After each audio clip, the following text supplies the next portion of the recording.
د تاریخ اتلان امیر المؤمنین حضرت عمر فاروق رضی الله عنه امیر المؤمنین پکشنوالی ملوستی و چې د مقدونیې سکندر الکسندر په 20 کلنۍ کې پاچا سو. په 23 کلنۍ کې د مقدونیې څخه راووتی، تر هر څه مخکې مکمل یونان فتح کړ، بیا ترکیې ته ور داخل سو. د هغه وروسته د ایران سلطنت تړنګ کړ، سوریې ته ولاړ.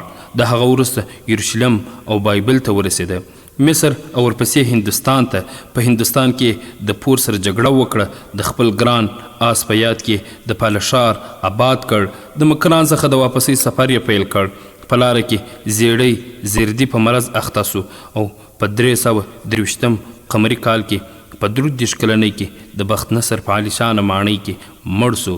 نړۍ ته تر ننه پورې دا ښودل کیږي چې هغه د انساني تاریخ یو عظیم جنرال، فاتح او پاچا و، او تاریخ د هغه کارنامو د کبله دته د ستر سکندر نوم ورکړ.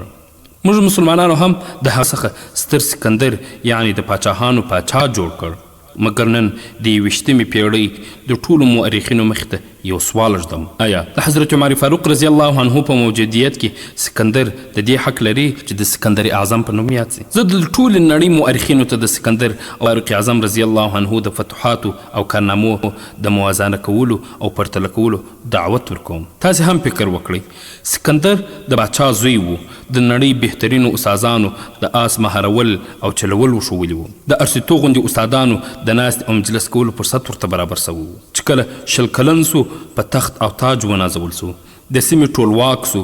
مګر د ده په مقابل کې د حضرت عمر رضی الله عنه په 7 نسلونو کې کوم باچا نه و تیر سوی. د بیزو، پسونو او اوښانو په سرولو کې رالوی سو. نه یې د تورو، نیزو او غوښو ویشتلو زده کړه د کومې اکیډمۍ څخه کړې وه.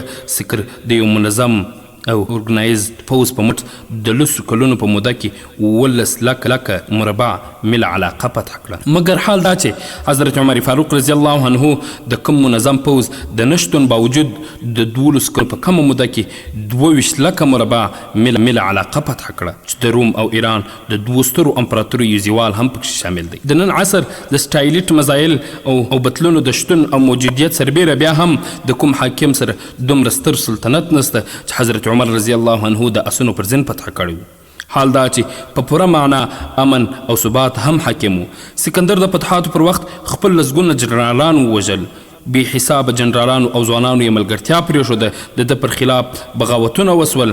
حتی په هندوستان کې خو یې اردو او پوز د لا پرمختګ څخه انکار وکړ. مګر د حضرت عمر رضی الله عنه ملګرو د ده د امر د نه منلو جسارت ونه کړ. هغه داسې یو ستر امیر و چې د جګړې په میدان کې د اسلامي نړۍ تر ټولو ستر جنرال اتل سپه سالار حضرت خالد بن ولید رضی الله عنه عزل، مګر بیا هم چا د ده د حکم څخه د سرغړاوي جرأت ونه کړ. د حضرت سعد بن ابي وقاص رضی الله عنه د کوفې د ولایت څخه عزل کړ. د حضرت حارث بن کعب رضی الله عنه څخه ولایت واخیستی. د حضرت عمر ابن العاص رضی الله عنه مال او جایداد یې ضبط کړ. د حمص والی راوغوښته او د اوښانو د سرولو وظیفه ورکړه، مګر چا یې د امر او حکم مخالفت ونسو کړی.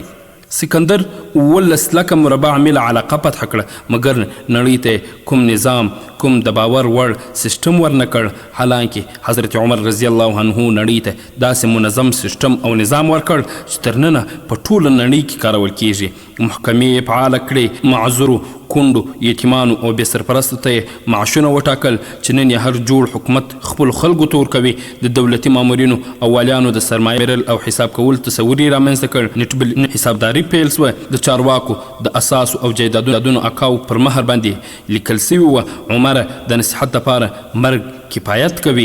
د محبسونو او زندانونو جوړول، په لارو کې کاروان سرایونه او ساحانو جوړول، د لرې پوسیمو امن ساتل د ده رضی الله عنه په عصر کې پیل سول. مخکې دا تصور هم موجود نه و. حضرت عمر رضی الله عنه به فرمایل کوم حاکمان چې عدل او انصاف کوي هغوی د شپې د کومې بیرې پرته بیدیږي. د قوم سردار، د قوم رښتینی خادم وي، د درختې لاندې به بیدېدی. د شپې پیره کول او د غرباو مرسته موقف وخت نه ټاکل، بلکې تل د هغوی د مرستې هڅه کول او دومره ساده ژوند کول چې په جامو کې 14 پیوندونه وو. په هغو پیوندونو کې د سره ټوکر پیوند هم لګېدلی و. د نرمو او نازکو جامو څخه یې نفرت کاوه. تل به یې خپلو والیانو او چارواکو ته نصیحت کاوه: پر ترکي اسونو مه سپرېږئ، نازک کالي مه اغوندئ، ډېر میده غنم مه خورئ، څوکیدار ځان ته مه دروئ، تر څو کم فریادي در څخه منع نسي په کوچني مضمون کې د رضی الله عنه ټول اوصاف بیانول به په حق سراسر ناانصافي وي. لنډه دا چې د هر مذهب څخه یو خاصیت وي. د اسلام تر ټولو ستر خصوصیت عدل دی او عمر رضی الله عنه هغه شخص دی چې په دغه خاصیت پوره عمل وکړ او د رضی الله عنه د عدل او انصاف د عمله د عدل نوم په عدل فارقي بدل سو. د شهادت په وخت کې د یو چا پوره وړی و چې د وصیت مطابق د رضی الله عنه یوازینی کور خرڅ کړ او د رضی الله عنه پورې په ادا کړی. دی د نړۍ هغه یوازینی حاکم چې فرمایل به زما د واک په موده کې د فرات د سیند په غاړه یو سپی د لوږې مړ سي نو سزا به عمر رضی الله عنه زغمي. د رضی الله عنه د عدل دا حالت و کوم وخت چې رحلت وکړ د رضی الله عنه د سلطنت د یوې لرې پرتې سیمې یو شپون په ځغاسته خپل ملګرو خواته راغی او ویل خلکو حضرت عمر فاروق رضی الله عنه انتقال سوی دی. خلکو په حیرت سره وپوښتل ته د مدینې څخه په زرګونه میله لرې په دغه ځنګل کې څنګه او د چا لوري خبر سوې؟ شپون ویل کوم وخت چې حضرت عمر رضی الله عنه ژوندی و زما مالونه به په ځنګله کې آزاد ګرځېدل. هیڅ ځناور به هغوی نه څرل مګر نن اول وار یو شرموش زما د بزې بچی د ځانه سره یوړ. د هغه د جرأت څخه دا راته معلومه سوه چې امیر المؤمنین وفات سوی دی. زه د ټولې نړۍ مؤرخینو ته دعوت ورکوم چې سکندر دی د حضرت عمر رضی الله عنه مخې ته کښېږدي نو وبه ګوري چې یو کوچنۍ ډبره د غره په مخ کې پرته ده. دا ځکه د سکندر سلطنت د وفات وروسته 15 کلونه دوام وکړ مګر د حضرت عمر رضی الله عنه چې په خپل ژوند کې کوم لوري ته د اسلام بیرغ لیږلی د هغه ځایه تر ننه پورې د الله اکبر اواز راځي. نن هم دلته خلک د الله جل جلاله باندې سجده کوي. په دنیا کې د سکندر نوم په کتابونو کې په ویاړ اخیستل کیږي. حال دا چې د حضرت عمر رضی الله عنه په لاس جوړ سوی نظام نن د نړۍ په 245 هیوادونو کې په یو شکل کې موجود دی.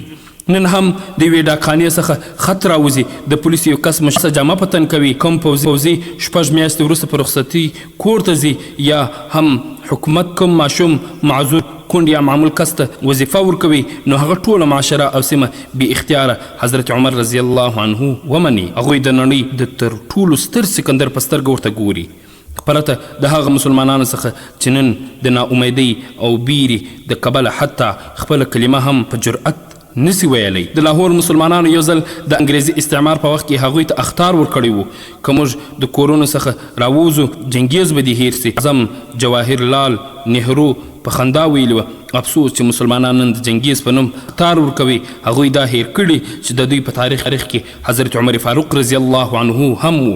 د حضرت عمر فاروق رضی الله عنه په اړه مستشرقین اعتراف کوي چې که په اسلام کې یو بل عمر رضی الله عنه وای نن به په نړۍ کې یوازینی دین اسلام وای.